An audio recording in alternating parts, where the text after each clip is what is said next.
باللہ من الشیطان الرجیم بسم اللہ الرحمن الرحیم الذین استجابوا للہ والرسول من بعد ما اصابهم القرح للذین احسنوا منهم واتقوا اجر عظیم الذین قال لهم الناس ان الناس قد جمعوا لكم فاخشوهم فزادهم ایمانا وقالوا حسبنا اللہ ونعم الوکیل فانقلبوا بنعمة من اللہ وفضل لم یمسسهم سوء واتبعوا رضوان اللہ واللہ ذو فضل عظیم۔ سورۃ البقرہ مدینہ منورہ کے اندر نازل ہونے والی اس مبارک سورہ آل عمران مدینہ منورہ کے اندر نازل ہونے والی اس مبارک سورت کی جو آیات مبارکہ چل رہی ہیں، کچھ وہ ہیں جو ماقبل میں گزری اور کچھ وہ ہیں جو آگے آئیں گی انشاءاللہ۔ اللہ تعالیٰ نے غزوہ احد کا تذکرہ بیان فرمایا ہے۔ آپ حضرات کے سامنے تفصیلی واقعہ آ چکا ہے کہ 11 شوال المکرم بروز ہفتہ ہجرت کے تیسرے سال رسول اکرم صلی اللہ علیہ وسلم اور ان کے ساتھ جو ایمان والے تھے احد کے میدان کے اندر اللہ کے دین کی سربلندی کے لیے کافروں کے مقابلے میں جا کر کھڑے ہوئے۔ اللہ تعالیٰ نے اس واقعے کو مختلف جزیات کے اندر بیان کر کے ان اسباب اور محرکات کو بیان فرمایا کہ جن کی وجہ سے جیتا ہوا میدان مسلمانوں کے ہاتھوں سے نکل گیا۔ اب یہ جو آج والی آیات مبارکہ آپ کے سامنے تلاوت ہوئی ہیں، ان کے اندر اب بالکل اینڈ کی جو باتیں ہیں ان کو بیان کیا جائے گا۔ چنانچہ بدر کے اندر جب مسلمانوں کو ابتدائی لمحات کے اندر کامیابی ملی اور اس کے بعد ایک غلطی سے ہوئی تھی اس کی بنیاد پر میدان کا نقشہ تبدیل ہوا اور مسلمان وہ میدان ہار گئے، تو مسلمان باوجود کہ میدان ہارے پر مسلمان میدان سے بھاگے نہیں، بلکہ مسلمان میدان کے اندر موجود رہے، اور وہ کافر کے جنہوں نے مسلمانوں کو مارا تھا ایک لمحے کو بھی نہ ٹھہرے۔ عام طور پر جنگوں کا یہ دستور رہا ہے کہ جب جنگ ہو جاتی ہے تو جو فاتح قرار پاتا ہے تو وہ مد مقابل یا فریق مخالف کے افراد کو قید میں لگتا ہے، قیدی بناتے ہیں، ان کی عورتوں کو لونڈیاں بناتے ہیں، ان کے بچوں کو غلام بناتے ہیں اور ان کے مال و اسباب کو لوٹتے ہیں۔ لیکن احد کے میدان میں اگرچہ مسلمانوں کو شکست ہوئی لیکن اس کے باوجود بھی کافر اپنی جان بچا کر بھاگنے میں کامیاب ہو گئے، بلکہ ان کے اموال میں سے مسلمانوں کو مال غنیمت ملا۔ گزشتہ آیات کے اندر آیا کہ جو تھوڑا بہت سامان تھا وہ مسلمانوں کے لیے بطور مال غنیمت مل گیا تھا۔ اب جب یہ کافر یہاں سے روانہ ہوئے احد کے میدان سے تو 8 میل کی مسافت پر ایک مقام آتا ہے جس کو حمراء الاسد کہا جاتا ہے۔ وہاں جا کر انہوں نے پڑاؤ ڈالا آرام کرنے کے لیے، تھک گئے تھے، چنانچہ جب وہاں پر انہوں نے پڑاؤ ڈالا اب آپس میں بیٹھ کر بجائے خوشیاں منانے کے ایک دوسرے سے باتیں کرنے لگے۔ یہ عجیب جنگ ہے کہ ہم نے جیتی تو، لیکن سوال یہ ہے ان کا کوئی بندہ ہم نے قید میں کیا؟ سب نے کہا نہیں۔ ان کا مال لوٹا؟ سب نے کہا نہیں۔ اب آپس میں ایک دوسرے کو لان تان کرنے لگے، بھائی یہ کون سی جنگ ہو گئی؟ ہم جیت بھی گئے، ان کے بندے بھی نہیں پکڑے، اور ہم جیت بھی گئے اور ان کا مال بھی نہیں لوٹا۔ ایک دوسرے کو کہنے لگے میں تو نہیں آ رہا تھا، میں نے دیکھا کہ تو جا رہا ہے تو میں بھی پیچھے چل دیا۔ ہر ایک بندہ دوسرے کو لان تان کرنے لگا۔ اس موقع پر دوبارہ انہوں نے سوچا کہ کیا ہی اچھا ہو، اس وقت مسلمان ویسے بھی 70 لاشیں اٹھا چکے ہیں اور اس کے ساتھ ساتھ خود بھی بہت زیادہ زخمی ہیں، تو کیوں نہ یہیں سے پلٹ کر ان پر حملہ کر دیتے ہیں تاکہ صفحہ ہستی سے مسلمانوں کو مٹا دیا جائے۔ چنانچہ یہ منصوبہ بنا کر یہ لوگ وہاں پر تیاریاں کر رہے تھے اور ان تیاریوں کے نتیجے میں ان کا ارادہ تھا کہ بھئی ہم دوبارہ جاتے ہیں اور مسلمانوں پر حملہ کرتے ہیں۔ اللہ کی شان، کفر کے زمانے کے اندر بھی قبیلہ بنو خزاعہ، یہ مکہ مکرمہ کے قبیلہ گزرا ہے۔ اگرچہ ایمان تو کافی لیٹ قبول کیا ان لوگوں نے، لیکن یہ شروع سے پیغمبر کا طرفدار تھا۔ کھلم کھلا انہوں نے کبھی بھی پیغمبر کی مخالفت نہیں کی ہے۔ ان کا ایک بندہ تھا، اس وقت تک مسلمان نہیں ہوا تھا، اس کا نام تھا معبد خزاعی، ان کا نام تھا معبد خزاعی۔ یہ مدینہ کے راستے سے آ رہا تھا، تو راستے میں دیکھا یہ لوگ پڑاؤ ڈال کر بیٹھے ہوئے ہیں۔ اس نے آتے کے ساتھ ہی حالات کا جائزہ لیا کہ یہ منصوبہ بنا رہے ہیں واپس جانے کے لیے۔ تو چونکہ اس زمانے میں تو یہ کافر تھا اس وقت، اس نے کہا خدا کے بندو سوچنا بھی نہیں۔ کیا کہا؟ سوچنا بھی نہیں، میں خود اپنی آنکھوں سے دیکھ کر آ رہا ہوں کہ مسلمان اگرچہ زخمی ہیں لیکن وہ تم پر حملہ کرنے کے لیے آ رہے ہیں۔ اب کافروں نے کہا کہ بھائی یہ تو بڑی مصیبت آ جائے گی، کیونکہ جو زخمی شیر ہوتا ہے وہ بڑا خطرناک ہوتا ہے۔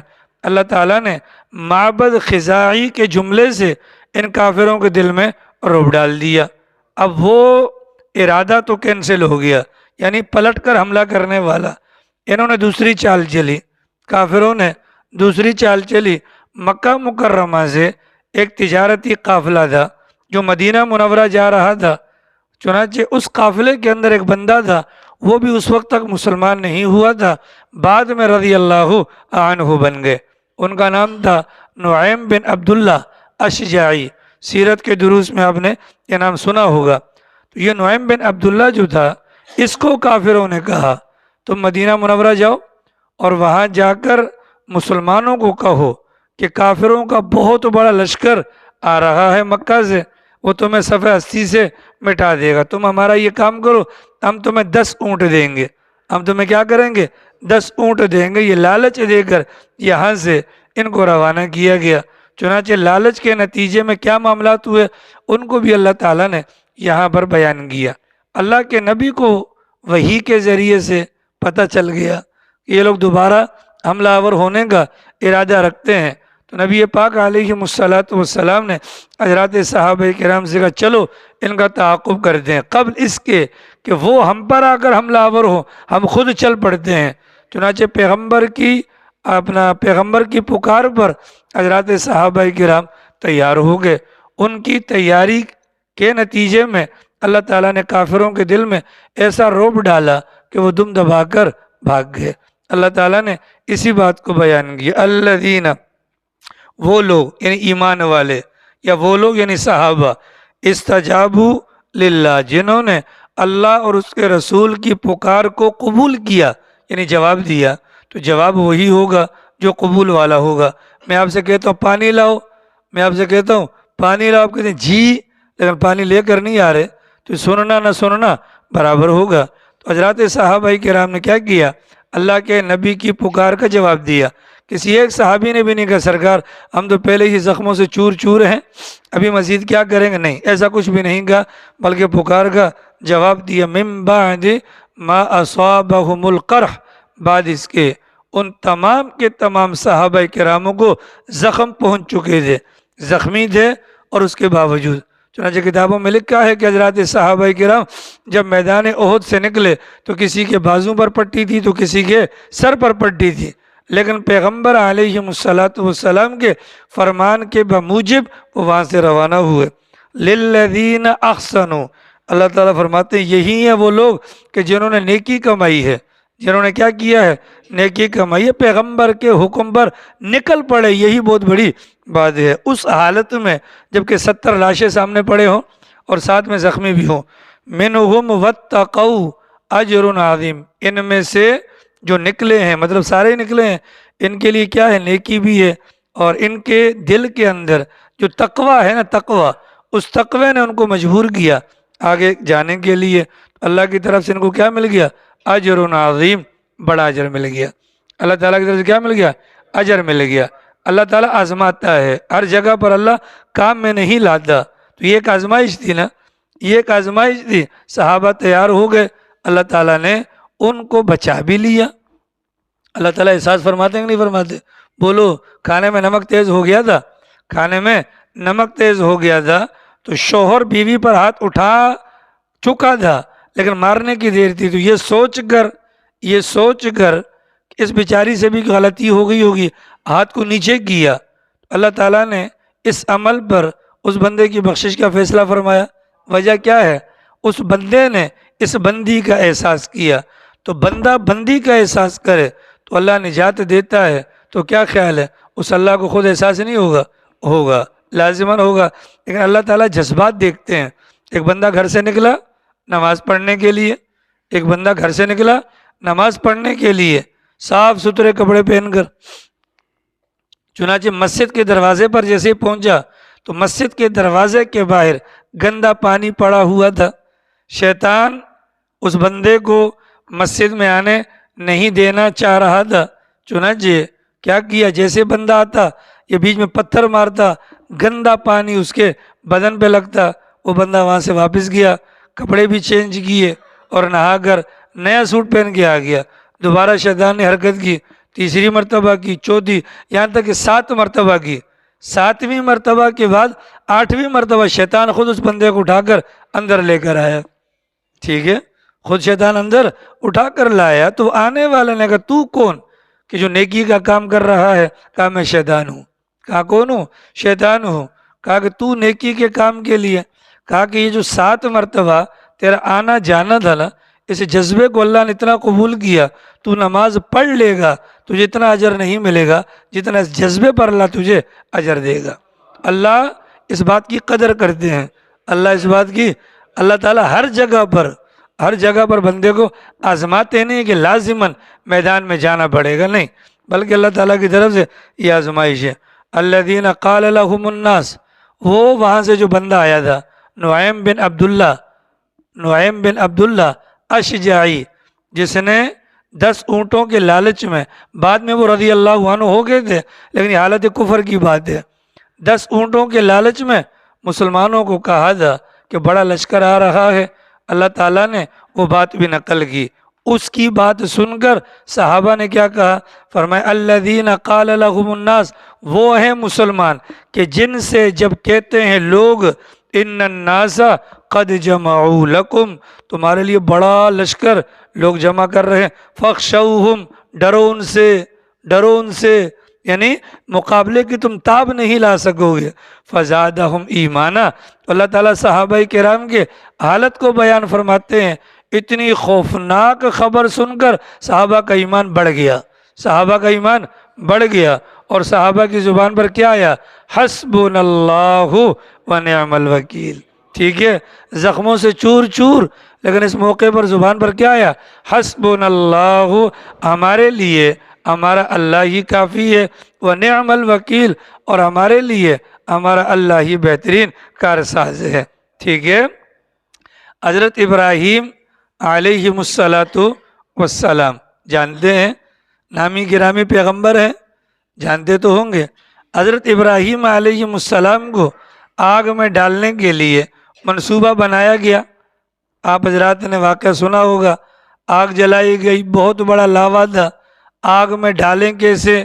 منجنیق بنوائی گئی، انجینئر کا نام بھی مرزا تھا اس زمانے کا جو تھا، وہ منجنیق بنائی، اور اب حضرت کو اس کے اندر ڈالنا ہے۔ حضرت کے کپڑے اتارے گئے، حضرت ابراہیم کے کپڑے اتارے گئے بدن سے، بالکل حضرت کو ننگا کیا گیا، ہاتھ پاؤں رسی سے باندھے گئے۔ اسی بنیاد پر رسول اکرم صلی اللہ علیہ وسلم کا فرمان ہے، قیامت کے دن سب سے پہلے لباس حضرت ابراہیم کو پہنایا جائے گا۔ یہ صدقہ ہوگا کیا جو دنیا میں ان کا لباس اتارا گیا۔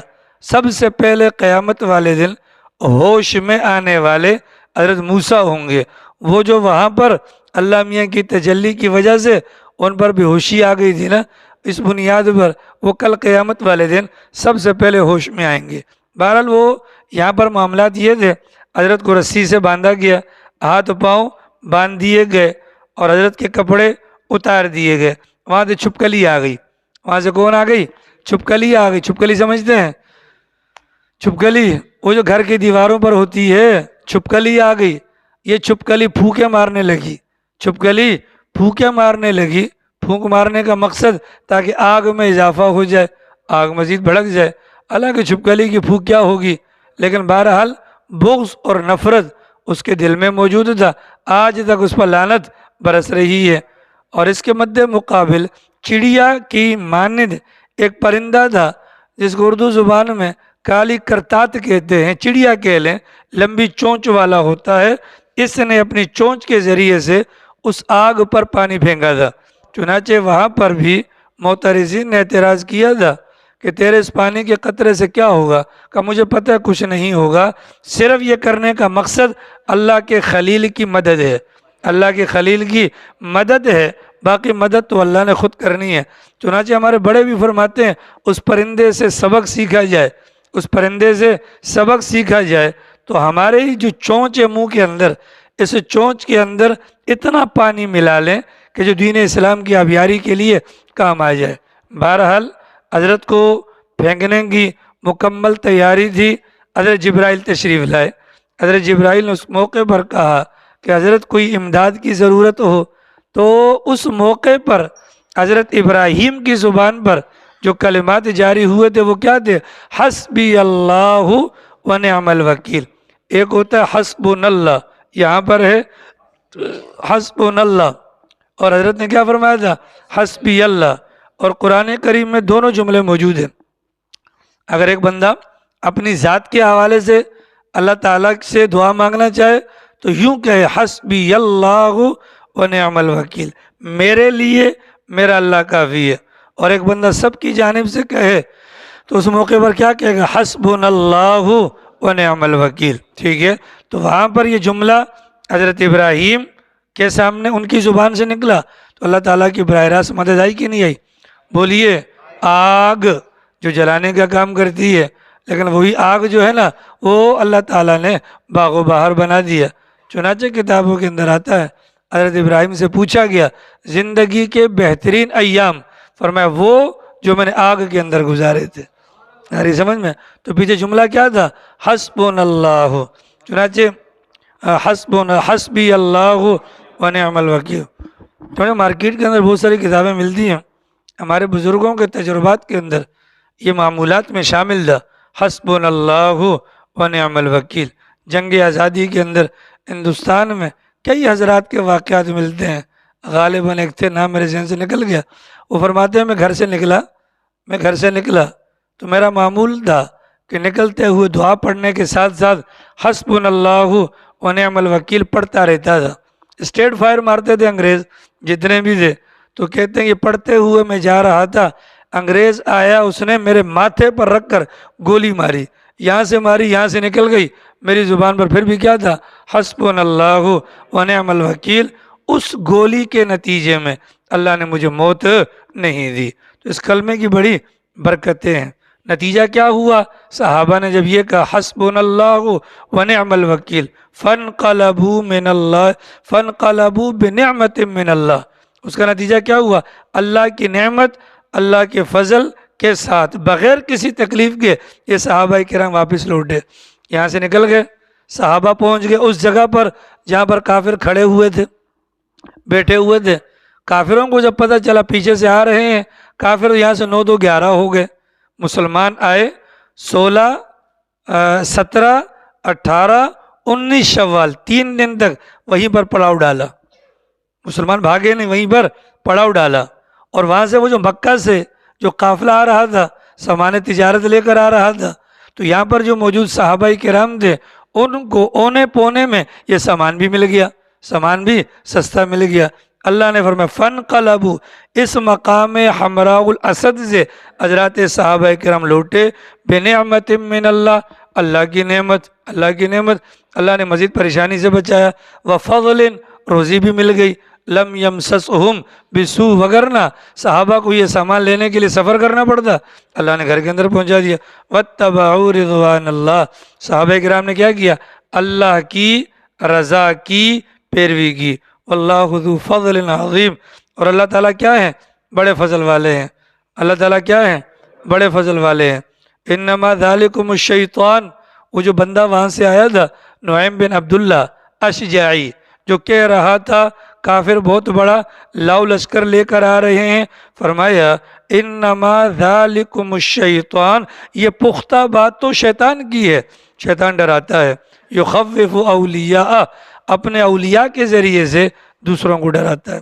فلا تخافوہم، اے مسلمانوں تم ان کافروں سے مت ڈرو۔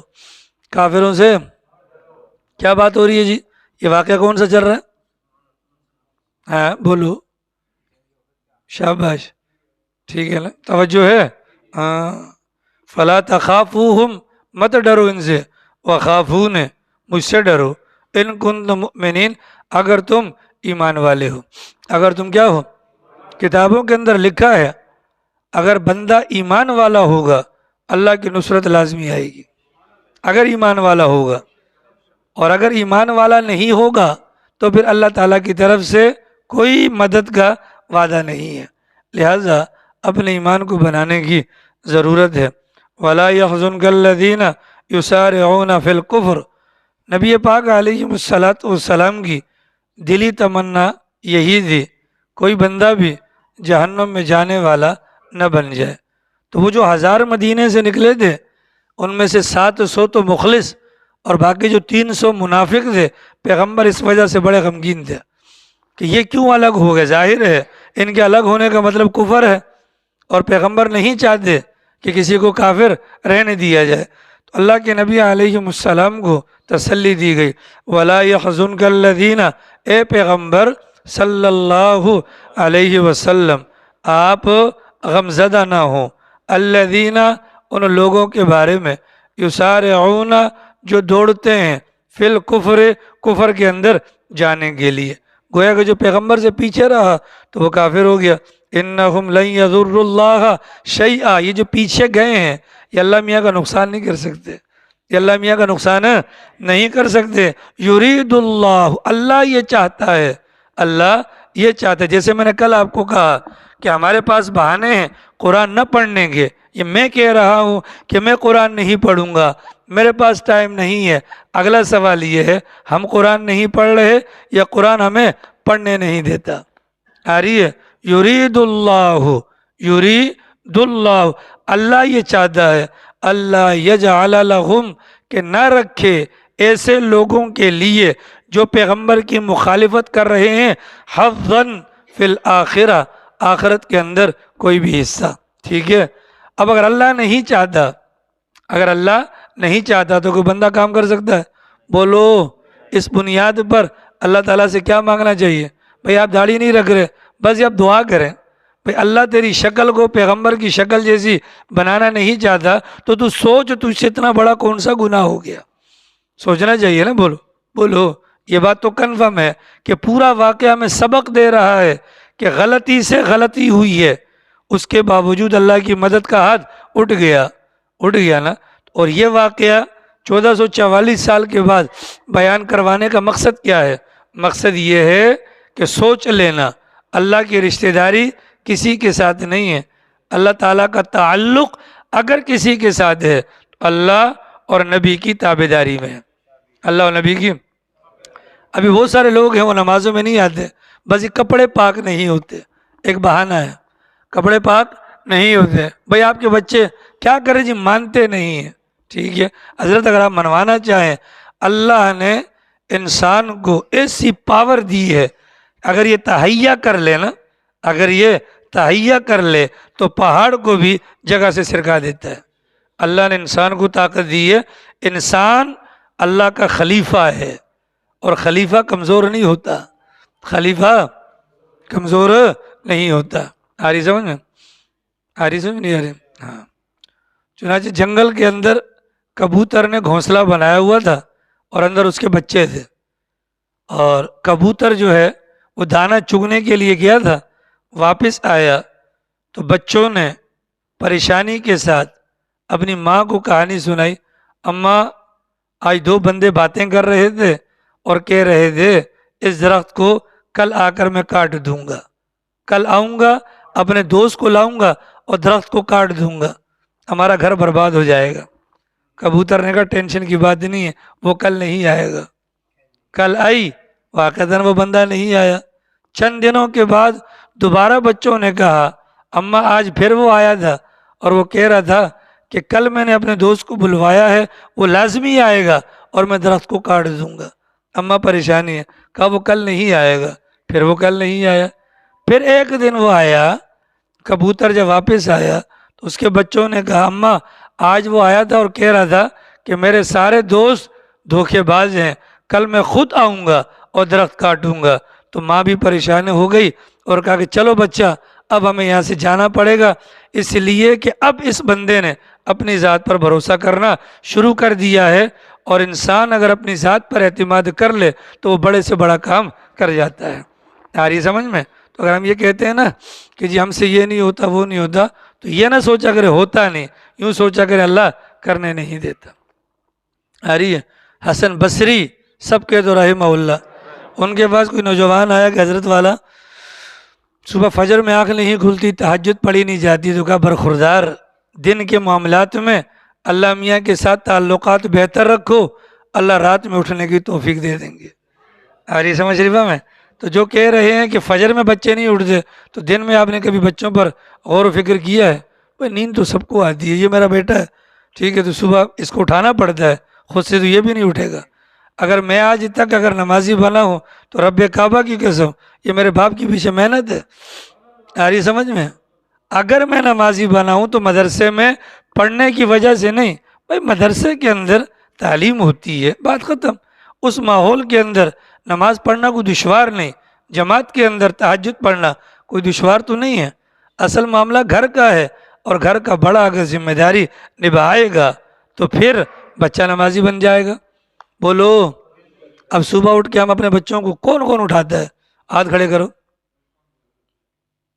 ٹھیک ہے، باقی ان کے بچے نہیں ہیں یا ان کے بچے جن کے بچے ہیں، غلطی ہے کہ نہیں بھیا؟ ہم سمجھ رہے ہیں کہ جی ابھی موجودہ زمانے کا ایک نیا ٹرین امیر صاحب، بس میں یہ کراچی جمعہ سے 4 مہینے بھی جا رہا ہوں، اور خدا کے بندے تیرے 4 مہینے پر جانے سے کیا ہو جائے گا؟ جب تک مقام پر رہتے ہوئے تمہارے اندر سنجیدگی نہیں آئے گی تو کوئی فائدہ ہوگا؟ بچہ نماز نہیں پڑھتا، اس کو 4 مہینے پہ بھجوا دو۔ بچہ چرس پہ لگ گیا ہے، اس کو 4 مہینے پہ بھجوا دو۔ بچہ رات کو گھر لیٹ آتا ہے، اس کی شادی کروا دو۔ یہ کوئی بات ہے؟ بولو بولو نہیں نا؟ ہاں، تو فجر کے اندر جو نہیں اٹھتے ہیں یہ نہ سوچو نہیں میں نہیں اٹھ، اللہ چاہتا ہی نہیں ہے کہ تیری منحوس شکل صبح صبح دیکھی جائے۔ یہ وہ مبارک وقت ہے، حضرت شیخ صاحب نے ابیتی کے اندر لکھا ہے کہ ہمارے زمانے کی خواتین تہجد کے وقت کے اندر جھاڑو دیتی تھیں، گھروں کا پونچھا لگاتی تھیں، بچوں کو دودھ پلاتی تھیں، آٹا گوندتی تھیں، جانوروں کی دیکھ بھال کرتی تھیں، کہ یہ وقت ہے نور کا، اس وقت کے اندر اللہ نے بڑی برکت رکھی ہے۔ اگر اللہ اس وقت اگر میری آنکھ نہیں کھلواتا تو خطرے کی گھنٹی ہے کہ نہیں؟ اللہ اس مبارک وقت میں اللہ میری شکل دیکھنا نہیں چاہتا۔ یرید اللہ، اللہ چاہتا ہے ایسے لوگوں کا آخرت میں کوئی حصہ نہ ہو۔ تو ڈرنا تو چاہیے نا سر؟ بولو ڈرنا تو چاہیے نا؟ بولو ڈرنا چاہیے کہ نہیں چاہیے؟ اللہ تعالیٰ ہمارے بوڑھوں کو ہدایت دے دینا، اگر یہ تھوڑے سدھر جائیں نا تو جوان انشاءاللہ سارے نمازی بن جائیں گے۔ آپ حضرات تو ماشاءاللہ آئے ہیں اللہ کے راستے میں، آپ یہ لازمی دعا کیجئے گا ہمارے بوڑھے سدھر جائیں۔ ہمارے بوڑھوں کو ٹانگیں قبر میں ہیں لیکن ابھی بھی ان کو دنیا داری کی فکر ہے۔ ان کا بچہ صبح کام پہ نہ جائے نا، اللہ اکبر، ان کا منہ ایسے چڑھا ہوتا ہے جیسا کہ بکرا اپنا عید کے موقع پر منڈی میں جائے نا تو جیسے وہ جانوروں کے دانت نہیں چیک کرتے ہیں موٹا والا، کیسا عجیب سا لگتا ہے، ان کے منہ ایسے چڑھے ہوتے ہیں۔ برا نہیں بنائیے گا میری بات، آپ لوگوں کے بچوں کی مستقبل کی فکر ہے، ٹھیک ہے جی ہاں۔ بچہ صبح دکان نہ کھولے، آیا ہے اٹھ کتے اٹھ کتے اٹھ بغیرت ہٹ حرام، نماز کے لیے خیر ہے خیر ہے، مانتا نہیں ہے یار، وہ تیرا بیٹا ہے تو اس کا بیٹا ہے، نہیں مانتا۔ ہاں جی ہاں۔ وَلَهُمْ عَذَابٌ عَظِيمٌ إِنَّ الَّذِينَ اشْتَرَوُا الْكُفْرَ بِالْإِيمَانِ، وہ لوگ جنہوں نے ایمان کے بدلے کفر کو بیچا۔ یاد رکھنا، برا مت بنانا، جو اولاد ہمارے سامنے نماز نہیں پڑھ رہی نا، ہمارے مرنے کے بعد بھی نہیں پڑھے گی، ٹھیک ہے؟ اور جو ہماری اولاد ہے اس کے ساتھ ہمارا نام لگ گیا نا، یہ نام قیامت کی صبح تک نہیں مٹے گا۔ قیامت کی صبح تک وہ جو گناہ کرے گا ان تمام گناہوں کا خمیازہ ہمیں قبر کے اندر بھگتنا پڑے گا. برا مت بنائیے گا، یہ ریئلٹی ہے، یعنی یہ حقائق ہیں، اس کا انکار نہیں کر سکتے. ٹھیک ہے. حضرات بولتے ہیں کام کریں جی، کیا کریں جی، کام کا لوڈ ہوتا ہے، درس میں نہیں آ سکتے، مزدوری کا ہوتا ہے. بھائی نمازوں کے اندر کون سا آ گئے؟ جمعے والے دن میں نے آپ حضرات کو وضو کا طریقہ بتلایا تھا، بولو، وضو کا طریقہ بتلایا تھا، اور وضو کے اندر کیے جانے والے گناہ کے حوالے سے میں نے کہا تھا جس طریقے پر وضو کیا جا رہا ہے اس طریقے پر وضو کے ذریعے سے گناہ معاف نہیں ہوتے، عذاب لازم ہو جاتا ہے. اگلا سوال، آپ میں سے کون سے ساتھی نے اس طریقے کے مطابق کوئی ایک وضو کیا ہو؟ ماشاء اللہ، ماشاء اللہ، ٹھیک ہے نا. سوال یہ ہے جب اتنا بڑا مجمع جب یہ ہماری بات کو ماننے کو تیار نہیں ہے تو گھر کے بچے ان کی بات مانیں گے؟ جیسا دیس ویسا بھیس. جب تم اپنے بڑوں کی بات نہیں مانو گے تو تمہارے چھوٹے بھی تمہاری بات کو کبھی نہیں مانیں گے. تاری سمجھ میں؟ وَلَهُمْ عَذَابٌ علیم. فرمایا ان الذین اشتروا الکفر بالایمان، بلا شبہ وہ لوگ جنہوں نے ایمان کے بدلے کفر کو خرید لیا. لن یضر اللہ شیئا، اس عمل سے اللہ میاں کا کوئی نقصان نہیں کرتے ہیں. وَلَهُمْ عَذَابٌ علیم، ایسے لوگوں کے لیے دردناک عذاب ہے. اللہ تعالیٰ توفیق عمل نصیب فرمائے. کل ہے جمعرات، درس نہیں ہوگا، اور اگلی جمعرات کو انشاءاللہ کیا ہے؟ کراچی اجتماع ہے. تو کل جمعرات ہے، درس نہیں ہوگا. پرسوں جمعہ ہے، جمعے کو درس ہوگا. پھر ہفتے والے دن پروگرام کی وجہ سے درس نہیں ہوگا. اللہ تعالیٰ توفیق عمل نصیب فرمائے. دعا کے بعد سب ساتھی 10 منٹ کے لیے بیٹھیں، کھانا ہوگا انشاءاللہ. جزاکم اللہ.